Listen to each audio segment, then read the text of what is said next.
On today's episode of What's Up Doc, we're discussing varicose veins.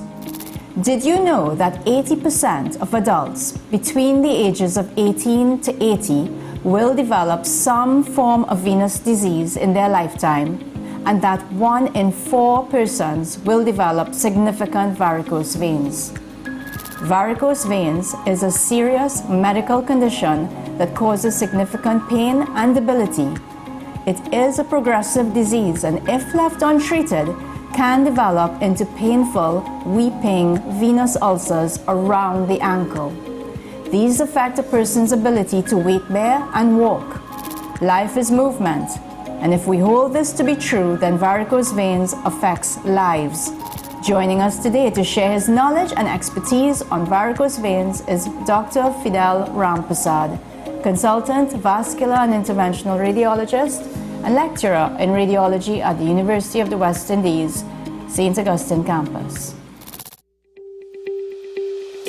On today's Vitaminutes, we discuss pantothenic acid or vitamin B5. Vitamin B5 is naturally present in foods and is used to make coenzyme A, also known as CoA, a chemical compound that helps enzymes to break down and build fatty acids as well as perform other metabolic functions.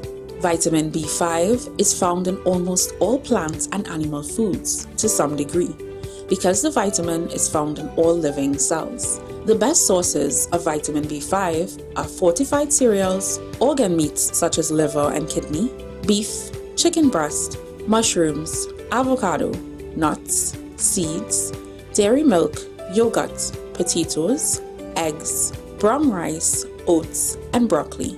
And that was today's Vitaminute.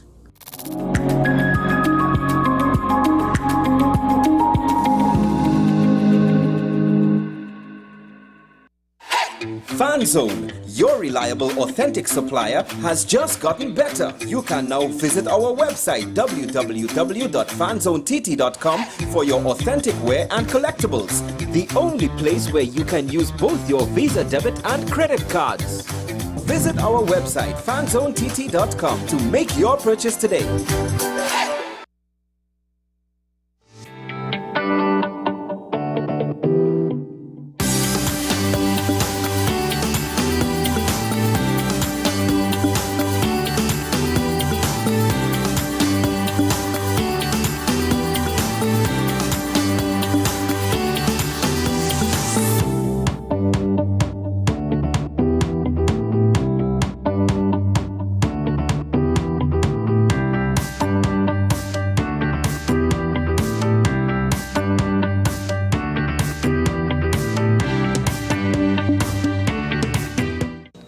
What's the best way to grab the attention of viewers?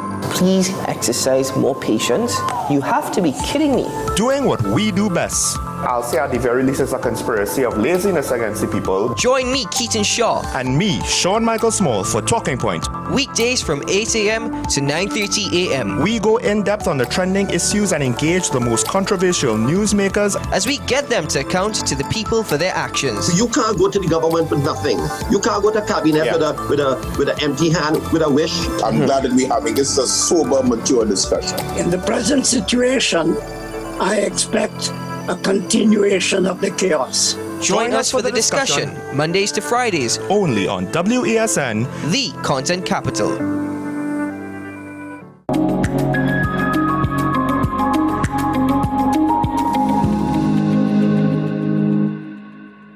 If a person has varicose veins or has any form of valvular insufficiency, how would they present? What should they be looking out for? Well, yeah, it's a good idea for everyone to look at their legs and see what they look like. Because there are many different conditions that can affect the legs. Varicose veins in particular, you might see little prominent veins, tubular veins. Sometimes they can get very enlarged. Sometimes you can see little fine veins, they call them spider veins. And as the disease spectrum progresses, these veins might get a little bit tender, they get more swollen, you might see some swelling in the ankles, some discoloration of the skin. And the legs feel heavy and tired, and you'll actually see swelling at the end of the day. And when you go to bed at night, by the time you get up in the morning, it's good. And this is primarily occurs in patients who stand a lot during the day. And then things progress. If left unchecked, you can start to develop more pain, more swelling. Then the skin starts to actually break down, and you get what people call a sore or ulcer forming. And that can be very, very difficult to treat. And sometimes it might respond to antibiotics, get better, and then it comes back again. And the typical symptom that is a severe symptom, worrying symptom, is when you get the thinning of the level of the ankles. So they call it an inverted champagne bottle. So it looks like an upside-down champagne bottle. So that's a severe form of varicose vein, venous insufficiency disease.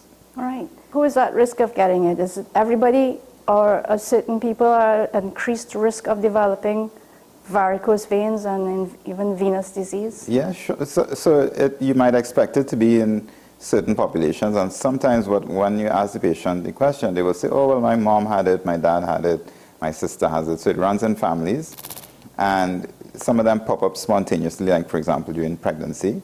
And as you get older, the veins lose their elasticity, so you get more varicose veins in an older population. Right. And sometimes it can be secondary to congenital problems, like there's an interesting syndrome called May-Turner syndrome, where you get the symptoms on the left side. So that's rare and unusual. It can be sometimes related to masses within the pelvis, so fibroids compressing the veins, etc., which is a common cause here.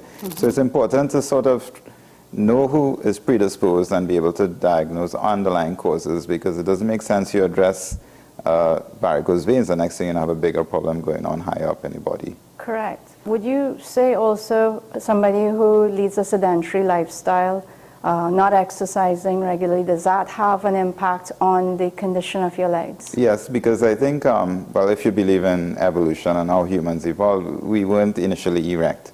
So that the way that the veins take the blood back to the body, there are little valves that prevent the blood from going backwards.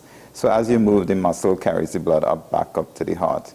And in patients who have sedentary lifestyles, the muscles are not as efficient as they should be. And yeah, I think that predisposes to varicose veins as well. You think obesity as well then? Yes, definitely. But sometimes you do see very slim patients like yourself who have varicose veins.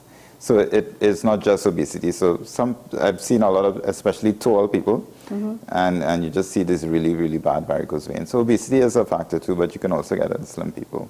Do you see a predilection of increased incidence of women having varicose veins more than men, or is that just a myth? No, I think it's definitely more prevalent in women. And women might tend to more present to their doctors over men, in terms of men might just ignore the problem and say that's not an issue, but generally speaking, it's more common in the female gender. It may have to do with some hormonal issue with the female hormones predisposing. Right. You say birth control can increase your risk of developing it as well. That is a known risk factor. Yeah, both the injectable as well as the oral contraceptive. Yes. So, all right. Now, let's just say a patient has a job that requires them to stand for long periods of time, let's say a nurse, for example, in our setting, and she's a little bit overweight, she works so hard, she doesn't have time to exercise, she has tired, heavy legs, swelling. At the end of the day, what does she do next? So she thinks that she has some form of venous disease. What can she do next? Well, she needs to consult a physician, right? So the first port of call is usually a general practitioner, and they will examine the patient and assess, well, okay, yes, there's some varicose veins. Is it really something to take a little bit further, or should we refer for an ultrasound? Now, some may say, well, if it's minor and there are not so much symptoms after taking a proper history, and there's some little few veins there that are prominent, the general practitioner might usually advise the patient on some certain conservative measures to follow. And if that doesn't work or that doesn't help or relieve the symptom, he might ask for an ultrasound scan. So there's a special type of ultrasound we do called Doppler ultrasound that actually looks at the way the blood flows within the venous system in the legs. So because you can see varicose veins with your eyes, you don't need an ultrasound to confirm that.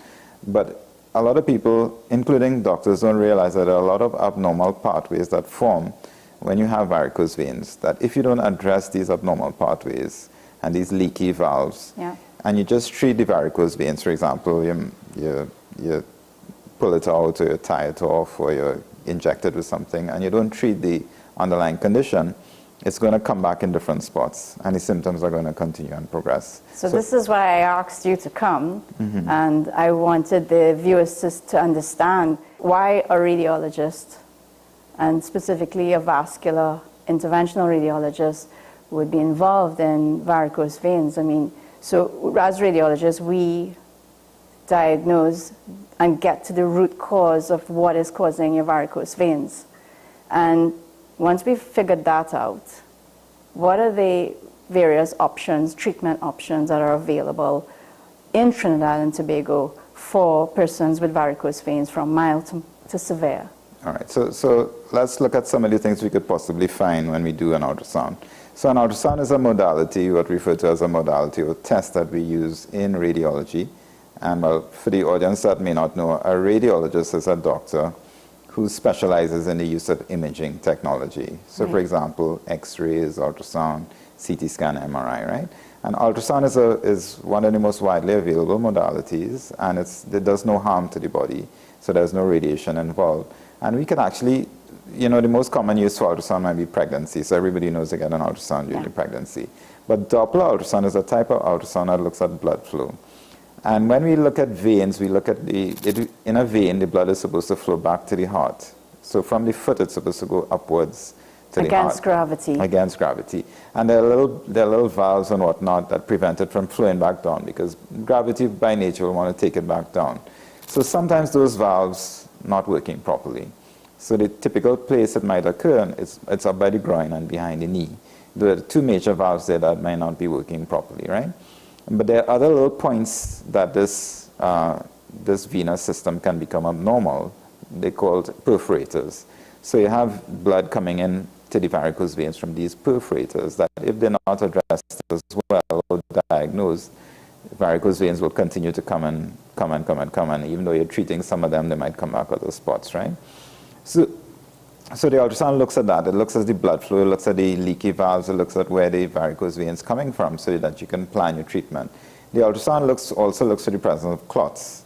So there are clots in the legs, or what they call deep vein thrombosis, that can actually predispose to varicose veins and also sort of limit the treatment options that are available, right? Because you have to treat that DVT, as it's called. Because that's a cause for lower limb swelling. And the varicose veins might appear because the body is trying to form alternative pathways. And next thing you know, you go and treat that, and you've left an undiagnosed DVT there, which can be life-threatening because that can break off and go to your lung. Let's say it's a huge mass within the pelvis, like an ovarian mass or a uterus that's enlarged and riddled with fibroids. And if you don't diagnose and treat that, then you're treating the varicose veins, but you've ignored a big problem up here. The root cause. Yeah, so that's why it's a team approach. And I wouldn't like to say that radiologists alone should do it. Of course not. We work as a team. So that's why I always believe in the port of call, because me personally, I don't, not that I don't like to, but I don't have the time to address and sit down and talk to patients at length and what were their problems and see how they, time is a limiting factor. But the general practitioner, the vascular surgeons and people like yourself, the vascular radiologists, who will have the time to explore the different facets of the patient's symptoms. These are the people who should be managed. So it's a team approach. So oftentimes in the setting, the clinical setting, a doctor will suspect varicose veins, confirm it on examination, try some conservative measures, things like exercise, lose weight, wear some stockings, take some medications like Daflon, etc. And if it's not working, then they will send for an ultrasound to somebody like myself or yourself. And it's also important to know that not every ultrasound is an ultrasound, okay? Not everybody who does an ultrasound is specialized to look at and do the scan properly, right? So they might go for somewhere that says ultrasound available, and they go there and they do a scan, but it's not done. And it's missing the boat. It just probably looks for clots and the big picture, but not the nitty-gritty, which is where you come in.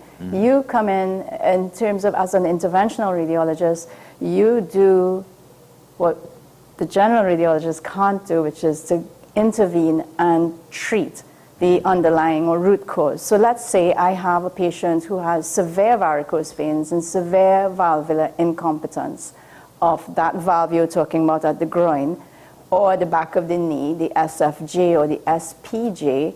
describe to the viewers out there what are the treatments that you would offer at your practice, or what would you recommend in general that are available right now in the country? So basically the problem at those are major junctions where you have these major valves. And the valve is like, I don't know if you know much about plumbing, it's like what they call a check valve, right?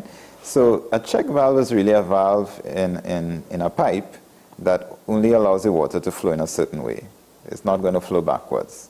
So once the water passes that check valve, it's not going to come back, right? So the problem with varicose veins is that, remember I said it's supposed to flow up to the heart, right? That valve is not working. So blood is flowing back down. So when you stand up, it's going back down. It's going through the valve. The valve is leaky, right? Now, one will say, well, can't you fix the valve? No, that valve is not amenable to being fixed, right? So you have to take it out. In other words, when I say take it out, I don't mean surgically, although that's how they started treating it. But you have to eliminate that problem by sealing off that vessel. And how do you close it off? How do you seal it off? Right, so initially there's something they used to call a high thigh ligation. The surgeon used to go, it's general anesthetic, go and cut down to that area and just take a suture and tie off the vessel. And what do you do now? What is available now? So now we can easily use ultrasound to find the vessel, and we go into the vessel with a little wire, and then we use something called a radiofrequency element. So it's a little probe like around this long. It has a heating element, you know, like those hot plates that you hot up little bologna and thing on, right? It's very similar to that. It heats it up to 100 degrees, so it actually burns it off on the inside. And the patient doesn't feel any pain, so this is a relatively non-invasive, same-day procedure that is available for the treatment, and it's definitive treatment, correct? Yeah, of varicose veins. It's actually better than surgery. Researchers show that over many times. Because when you do surgery, you're just treating that spot. Because remember, you're not going to cut down your leg, right? You're just tying up the vessel there. But this thing treats the whole vessel. So we usually come down by the knee there, and we send up the catheter using it. It's brilliant, right? Because you're seeing, I wouldn't say it's painless, but we have strategies to mitigate the pain. But it's very, very effective. Because remember, so our time is out. I'm so sorry. But before we leave, I just want you to just leave the audience with at least one piece of advice, one gold nugget that you want to leave with them in terms of varicose veins and what they can do to change their lives, to make a difference, to reduce their risk. Yeah, as I said, it's not just a cosmetic problem. It can be indicative of something else that is going on. It can also progress into ulcers and a lot of discomfort and disability in your life. If you do have swelling, pain, you're seeing ulcers, skin darkening, check your doctor, check your radiologist, ask them to send you for a Doppler ultrasound to try to diagnose the problem so that you can manage and treat it before it gets worse. Great. Thank you so much. All right.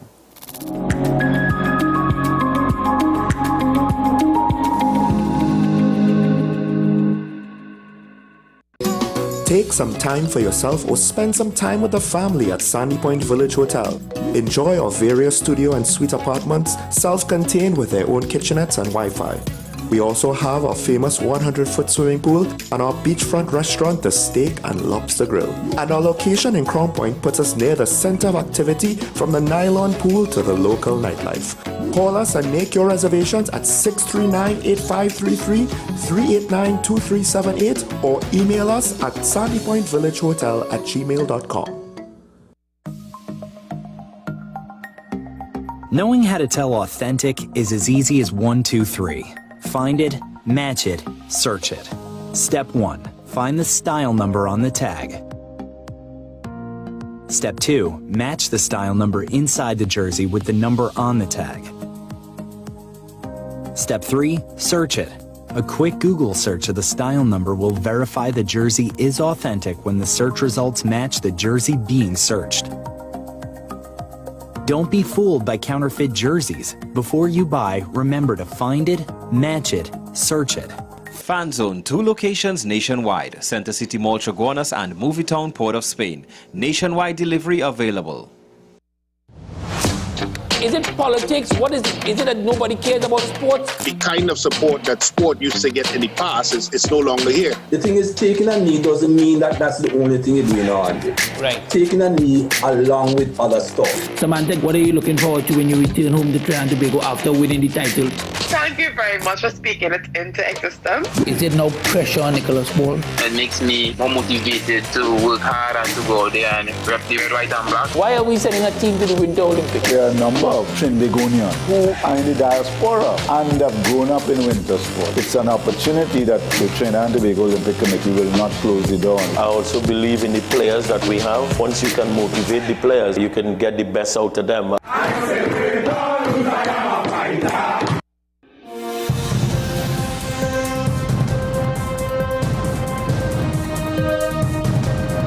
Seven is out. All day is in. WESN News on the hour.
As you age, there is an increased risk of being diagnosed with arthritis, but younger individuals can get affected as well. When you tell them, but no, I need you to move your joints, you need to move it, otherwise it gets stiffer and it exacerbates the problem. There's that misconception that if I move it, it's more pain. So if you're to focus on these risk factors, then to me, it will help a large portion of the population, probably prolong, I should say, the inevitable, because inevitably you will develop arthritis.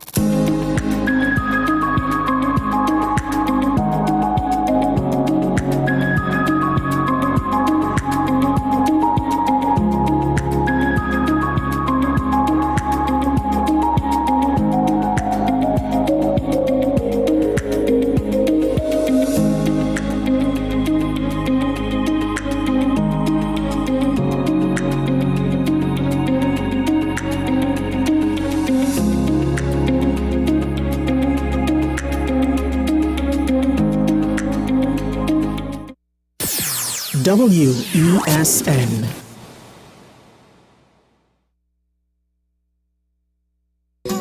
Take some time for yourself or spend some time with the family at Sandy Point Village Hotel.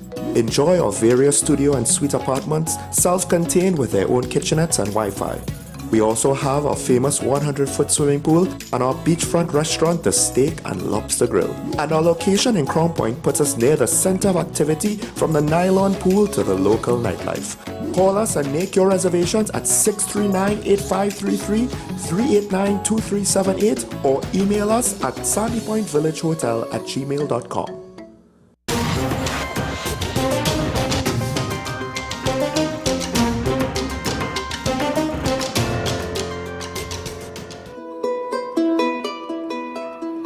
As the sun rises over Lisbon, daily distribution can begin in this working-class district of the capital.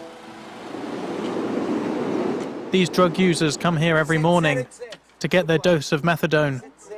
They are addicted to heroin and need this medication to avoid withdrawal symptoms. Bom dia, 5.408. É só copo vazio.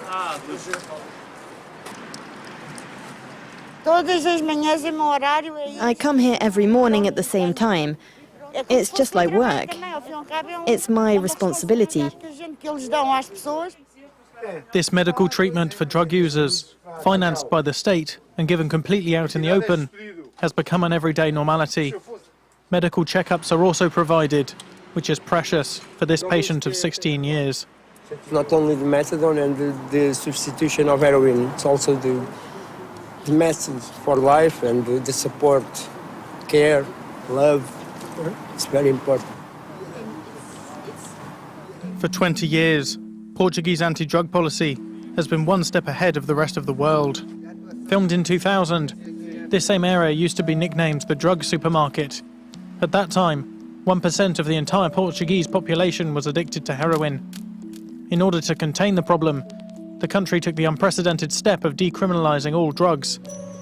Nowadays, if you're stopped with a small amount of drugs, you aren't taken to a police station, but rather to this building. This woman was in possession of a few grams of cocaine. E quando consome, os consumos que faz são inalados ou fumados.